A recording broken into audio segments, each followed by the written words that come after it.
My name is Becky Calzada. I am a library coordinator in Leander, Texas.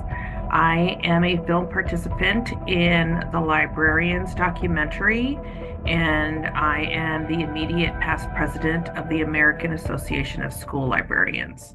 Have you a real love of people, books, and learning? You may well consider the vocation of a librarian. We're going to pull books off the shelves, stamp, color purple.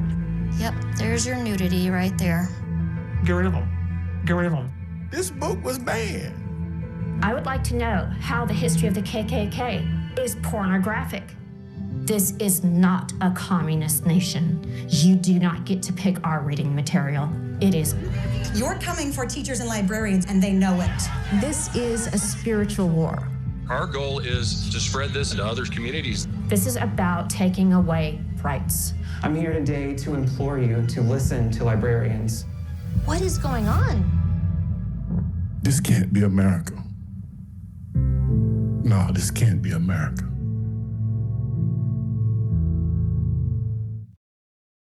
All right, so educators across the country are facing harassment, threats, and even criminal accusations for defending the right to read certain materials. I've seen the documentary, and it seems that we have more than 850 books that have been banned from school libraries. Can you tell us a little bit of what type of books are being targeting, and where or by who these bans are coming from?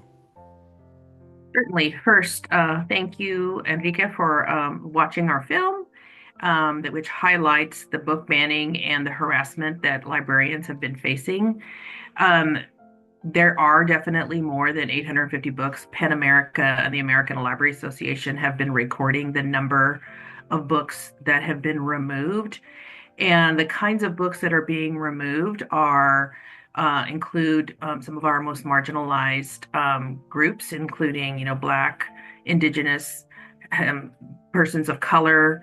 I also think there's also books about on topics such as race, history, in terms of like the different perspective of history that others bring.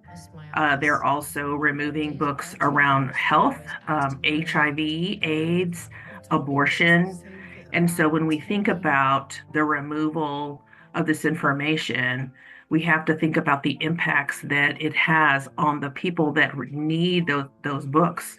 Regarding works of fiction, we see many books that highlight the personal experiences of many. We know in our country we are a mix of people, not only white. And so there are so many authors of color that are writing from their own personal perspectives, talking about the culture, the heritage, their families, and all the things that come with it, the joy, the happiness, the sadness, loss, and even the cultural holidays that we celebrate. And so when we remove these books, we lose those vital perspectives that help not only us to connect to our world, but help others to understand our own personal experiences. Perfect. So supporters of these bans are claiming that they're protecting their children and defending their parental rights. The documentary mentions a phrase that it actually impacts really, really good with the subject. Tolerance becomes a crime when it turns to evil. At what point does this argument cross the line to censorship? So the argument crosses the line immediately when one person wants to remove a book for all. All libraries, whether in a school library or a public library, allow for a person to choose for their own reader. So if you have a minor and you want to select certain books for your student, that is perfectly fine. You can have a conversation with the librarian and proceed. But what's happening is books are people are coming in, a very small minority of people are coming in requesting that this one book be removed for all people. And so when I think about books like I'm Not Your Perfect Mexican Daughter by Erica Sanchez, that's a book that kind of delves into the heritage of a family that's dealing with loss. And yet, why is that book not okay for young adults in a high school? The other piece of that too is that many of these bad actors are saying that these books are accessible to children. Yet these books that they're questioning, typically more often than not, are in a high school library or in a section that is away from younger children. And so there's a lot of misrepresentation also happening, which again, people share those kinds of things. So the misinformation spreads because so many believe and think that this is what's accurate when it is not. So, what is the criteria or what is the excuse that they are using to determine which books have to be removed from school libraries? So, there's criteria that librarians use to choose, but often what happens is that when somebody goes straight to the top, meaning like administrative level or board level, and not coming to talk to the individual librarian or the administrator at the local level, there are reactionary decisions being made. And so there is no criteria other than that person said, I don't like that book. It doesn't belong here. And they are stringing together passages of things that might have happened in the book, but don't review the book as a whole. Perfect. Well, let's talk about a little bit about the current political climate. The documentary shows political figures, including Governor Ron DeSantis from Florida, Governor Greg Abbott from Texas, and they're expressing publicly that they're against certain materials.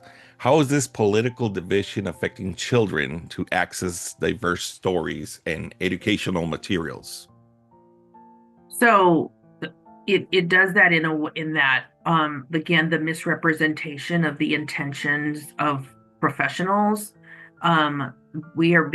Library professionals are being portrayed as having an agenda, which is incorrect and absolutely false. A library is a space of voluntary inquiry, so nobody forces anyone to check out a book. We also choose materials based on criteria that is set forth by whether the school board or the library board at a public library, and it has a very specific criteria. We also review material that is vetted, and so there is no pornography in a library. And so when that banner is waved, it is to cause a sensation, it is to cause emotional reaction so that people are fearful and they assume the worst. And so when I think about the impacts, again, we're removing books that have never been a problem in the past. And I even think through the lens of like, we're also now getting into classics. And so like the works of Sandra Cisneros or Gabriel García Márquez. And so when do we stop? And so when we remove one book, it opens the floodgates and it allows others to, or even within, for librarians to be fearful and to remove on their own, which of course ultimately impacts the student because those books are no longer there. Also, libraries are places for many the only access point. So there may not be a public library nearby for a student. So the school library is important. And I mean, now, again, not everybody can afford to buy a book. There's this assumption, too, that we can go purchase a book, which is not true for all. And so it's a vital space, which is under attack. Perfect. So we have initiatives like the Freedom Fighters that aim to counteract the censorship. What strategies and resources do they provide, and how effective have been so far? The Freedom Fighters was started back in 2021 by my colleague Carolyn Foote and I as a way to address the negative information that was being shared. And so at the time, there were organizations weren't actively pushing back or offering resources. And so we provided talking points on what to say to a school board or what to say to an administrator. We provided advocacy information to pass along to legislators and that sort of thing. And we also encourage people to just reach out and offer support to librarians in general, because there's nobody there that was standing alongside us. We were the only ones pushing back because we know that this is so many people want to help, but they don't know what to do. And so I think those are really great resources for people to look at. Perfect. Well, finally, let's talk about the documentary airing on PBS. How did it become a reality, and how can communities raise their voice? So, when we launched Freedom Fighters back in 2021, we didn't realize that our tweets about books that we loved and how they had an impact on us as readers would make a difference and resonate with so many people. And so, um, we came to know Kim A. Snyder through the work that was, or our work that was being shared on the media, actually. So it was media like yourselves that reached out and had questions because they noticed that we were the sixth trending topic on this day back in on November of 2021. And so she approached us and asked about following us and the work that we were doing. But one of the things that came to light soon after, as she followed us in the spring, is that there were not just the two of us doing this work, that there were many librarians working not just in Texas, but across the country. And so myself and Carolyn, we are pretty connected across the country with so many librarians because we've been educators for a really long time. Mm-hmm. And so we helped to bridge those connections, which allowed Kim to extend her reach into the Southwest area, into the Florida area, into New Jersey, and that sort of thing too. So one of the things that people will notice about the film is that these ideas are copied. And so they take one idea, which may have started here in Texas, and they replicate it.